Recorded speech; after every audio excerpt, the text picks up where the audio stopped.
People of Earth, welcome to my channel. You may address me as Mistress Omega. I will be reading Saving the World and Other Extreme Sports by James Patterson. In this video, I will be starting from Chapter 2 to Chapter 3.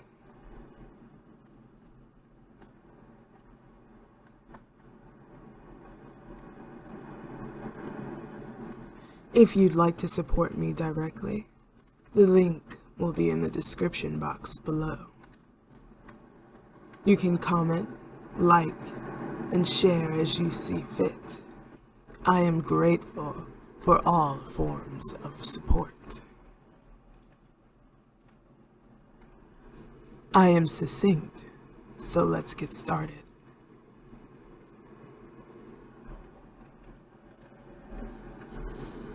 Chapter 2.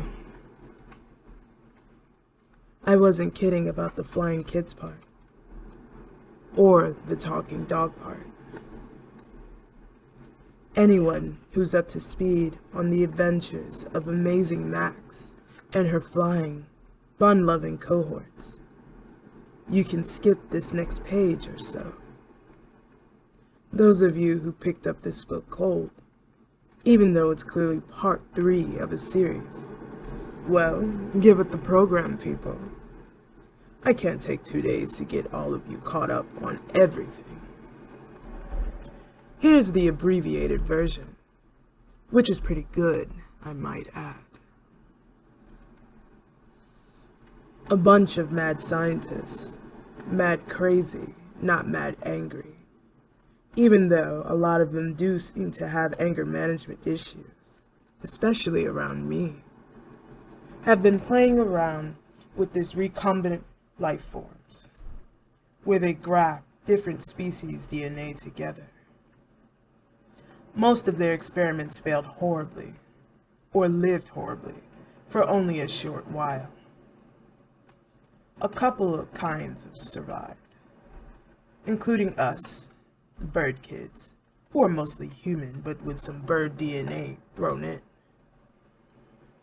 The 6 of us have been together for years. Fang, Iggy, and I are ancient at 14 years old. Nudge the Motormouth is 11. Gazzy is 8. Angel is 6. The other ones who function pretty well and last more than a couple of days are human lupine hybrids, or wolf people. We call them erasers, and they have an average lifespan of about 6 years. The scientists, whitecoats, train them to hunt and kill, like a personal army. They're strong and bloodthirsty, but lousy about impulse control. The 6 of us are on the run, trying to thwart the whitecoats' plan to destroy us, and most of humanity, which makes the whitecoats crazy, or crazier. So they have been going to the extreme, and sometimes pathetic lengths to capture us. There you have it, our lives in a nutshell. Emphasis on nut. But if the above whipped your imagination into a frenzy, here's something even more interesting.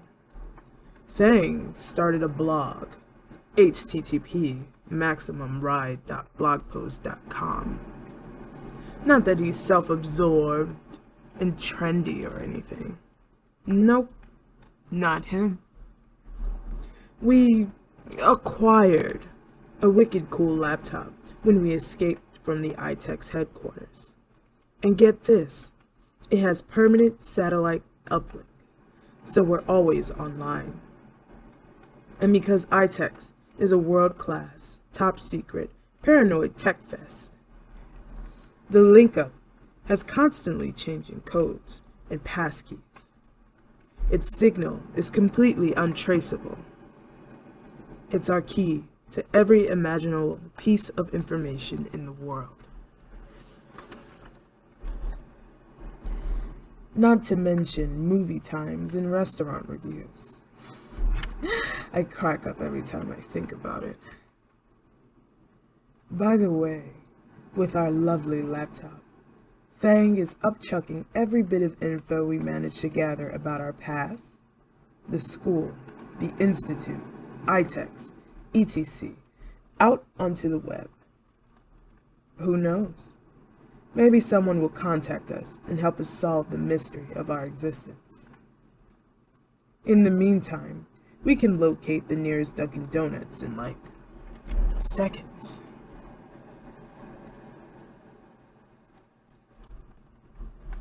Part 3. Navigating roads and potholes felt like way more work than what it was worth, so I convinced the flock to surrender our wheels and travel by wing. Back to basics. By midnight, we had crossed from Louisiana into Texas and were approaching the sprawling, fuzzy glow of lights that was Dallas.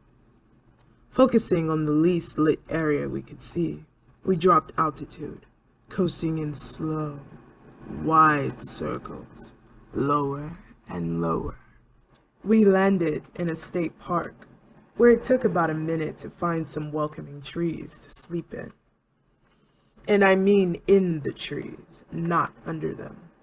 Let's hear it for government funding, people. Take it from me. State parks are a valuable natural resource. Let's protect them, if only for the sake of the mutant bird kids in your area. So, have you narrowed the plan down any? Fang asked me, after we'd done our hand-stacking goodnight ritual, and the other kids were asleep. I was draped across a wide branch of a fir tree, swinging one leg, wishing I could take a hot shower. I keep putting 2 and 2 together and coming up with 37, I said.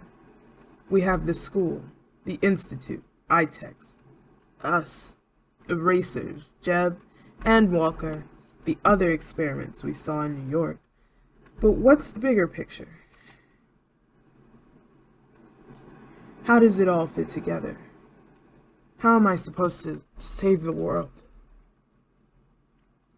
I never would have admitted not knowing to the younger kids. Kids need leaders. Need to know someone's in charge. I mean, I don't, but most kids do. I can't help feeling like the school is the place to start, I went on, ignoring the instinctive tightening of my stomach muscles at the thought of it. Remember when Angel said she overheard people at the school thinking about the horrible disaster coming up, and afterward there would hardly be any people left? Yeah, you heard me right. Angel overheard people thinking. Another clue that we're no ordinary cast of characters. Angel doesn't just read minds. Sometimes she can actually control them too. Fang nodded. And we'd survive because we'd have wings, and I guess fly away from whatever disaster happens. I was quiet for a minute, thinking so hard my head hurt. 2 questions, Fang said. His eyes looked like part of the night sky. 1, where's your voice? And 2, where are all the erasers? I've been asking myself the same things, I said. Those of you not in the know will be thinking, what voice? Why, the little voice inside my head, of course. You mean you don't have one? I did. Well, I hadn't lately, but I figured that was just a technical hitch. It wasn't like my voice punched a time clock or anything. It was just too much to hope that the voice might be gone forever. But at the same time, I was a little freaked out by how alone I felt without it. The only thing I can think of is maybe the voice is transmitted inside my head somehow. And now we're out of range. Fang shrugged. Yeah, who knows? And then the erasers.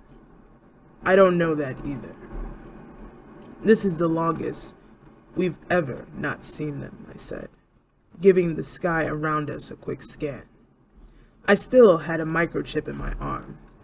That, I was sure, was leading them to me, but we hadn't seen a single eraser in 4 days. Usually they popped up out of nowhere, no matter where we were or what we were doing. But it had been ominously quiet on the eraser front. It's creepy, and it makes me feel like something worse is coming. Like there's a 1-ton iron safe hanging over our heads, waiting to drop. Nodding, Fang said slowly, "You know what it reminds me of? Like when there's a storm coming, and all the animals somehow know to disappear. All of a sudden, there's no birds, no noises, and you look up, and there's a twister headed right for you." I frowned. You think the erasers aren't here because they're fleeing before an impending disaster? Yeah, he said. I leaned back against my tree, searching the sky again. Even 10 miles outside of Dallas, the city lights dimmed the stars. I didn't know the answers. Suddenly, I felt like I didn't know anything at all. The only certainty in my life was these 5 kids around me. They were the only things I was sure of. The only things I could trust. Go to sleep, said Fang. I'll take the first watch. I want to check on my blog anyway. My eyes drifted shut as he pulled the laptop out of his bag.